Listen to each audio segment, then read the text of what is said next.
as well in this league. That was big for our guys. In spite of some of the decisions I made today, they played their off. And Washington has knocked off the last unbeaten in the NFL, 23-17, to stay tied with the Giants for first place in the NFC East.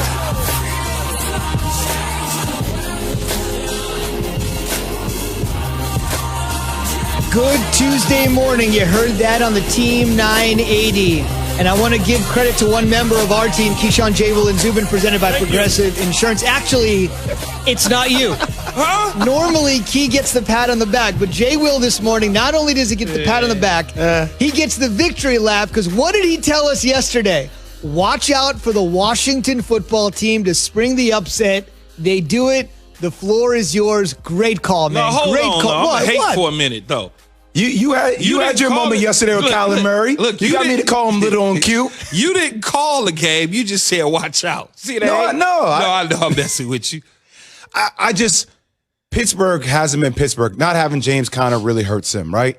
And if you look at, you force Big Ben at this stage of his career, the last 2 games, he's thrown over 50 passes. Hasn't done that throughout the regular season, the entire regular season. They're playing a different style than who they really are. And I tell you, I got 99 problems, and Chase Young is all of them. I mean, he is a beast. Their defense is a beast. I got to tell you, watching the game last night, I always thought, okay, all right, the Steelers are the least scary 11-0 team there is, because they played so many games close. They're winning games. I still think Pittsburgh will be just fine. Getting Bud Dupree, he's out for the ACL. That's going to hurt them long term. I still think they will be there at the end of the day. But this Washington football team, Key, is a team with Alex Smith. He's already got comeback player of the year stepping his foot on the field.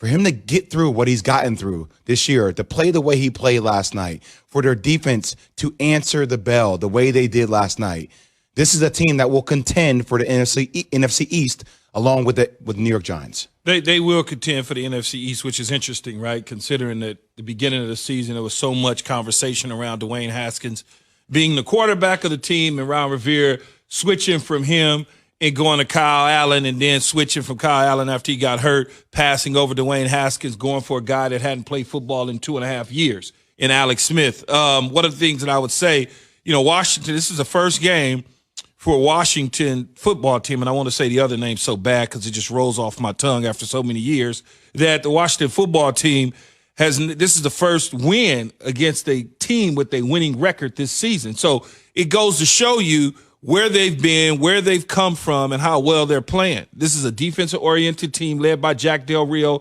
former head coach of the Raiders and the Jacksonville Jaguars, who's the defensive coordinator here. But they also was not afraid of going into Heinz Field and playing. Number of balls were dropped by the Pittsburgh Steelers wide receivers last night. I mentioned that many times, that they've got to catch the football. They cannot afford to have those type of mistakes. And anytime you look at it, there's a lot of pressure mounting on a team that goes 11-0. Because every time you go 11-0, you go 12-0, you go 13-0, that 16-0 is within sight.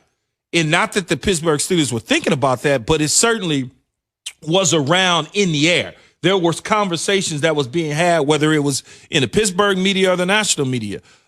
Big Ben, for the most part, played as well as he could play. He needed help from the other side of the ball. I think losing key members on the defense for them certainly hurt them, and it's a good thing, though, that they've lost.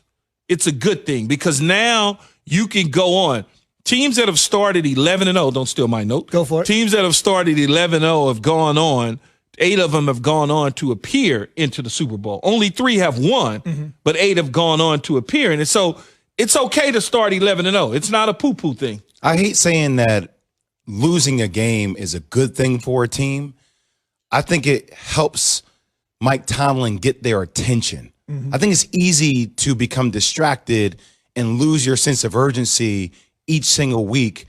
Just like an NBA, every single game when you're winning game constantly, even when you're winning games ugly or barely winning games, you're still winning games. People are still praising you, even though they felt underrated, even though they felt underappreciated. I now think this loss before they go into next week, which is going to be a big time game. I think they play against the Bills, correct? Sunday night. Sunday night. Now Mike Tomlin has their attention because he's been preaching this the last couple of weeks, by the way. Last couple things to say. I will give you one stat to match your stat, which is this is important to note that as of this morning, as of this very second, the Pittsburgh Steelers still do have the number 1 overall seed in the AFC. They do have the same record as the Kansas City Chiefs with regards to the loss column as they dropped their first yesterday. And obviously the Chiefs have that loss to the Raiders. But for the moment, by virtue of a better conference record, the Steelers do have the 1 seed. The Steelers' 1 loss coming in the NFC to the Washington football team. Kansas City's 1 loss coming in conference to the Raiders. So at the moment, for the tiebreaker scenario, at this very second, Pittsburgh still does retain the number 1 seed. They've overcome a ton of adversity. Tennessee, game delayed by 3 weeks, eventually playing it, overcoming that adversity. The whole Baltimore situation from Thanksgiving night, delayed to Sunday to Tuesday to Wednesday, overcoming that adversity. Mike Tomlin and company have routinely overcome adversity, except for last night. Different points along the journey, you get a chance to learn about yourself, who you are, what you're made of, individually and collectively, and it takes the journey to reveal that. And so, we're faced with a loss now, so we'll get an opportunity to smile in the face of it. So we'll see what happens with the Steelers going the rest of the way. Obviously, the Bills also played on a short week. We'll talk about them a little bit later this morning. So Pittsburgh and Buffalo, who both played last night, both on the short week. They'll play on Sunday Night Football, and we'll see what happens the rest of the way. It just got a lot more interesting, didn't it? It did. And back to Jay's point about losing in this situation is a good thing because you don't have the stress and the pressure of that 16-0 facing you. If you go 12-0, now, all of a sudden, that noise gets louder. Every week that you win, as you get closer to 16-0, that noise just gets louder and louder. And that pressure to go 16-0 is there. Even though you say to yourself in your ball club, that's not important to us, the only thing that's important is hosting or raising the Lombardi trophy at the end of the day. And, getting it out of the way, I think, is just a good thing. Because if you go 16-0 and you don't win, you and the New England Patriots, it's like, well, we went 16-0, but guess what? We didn't win.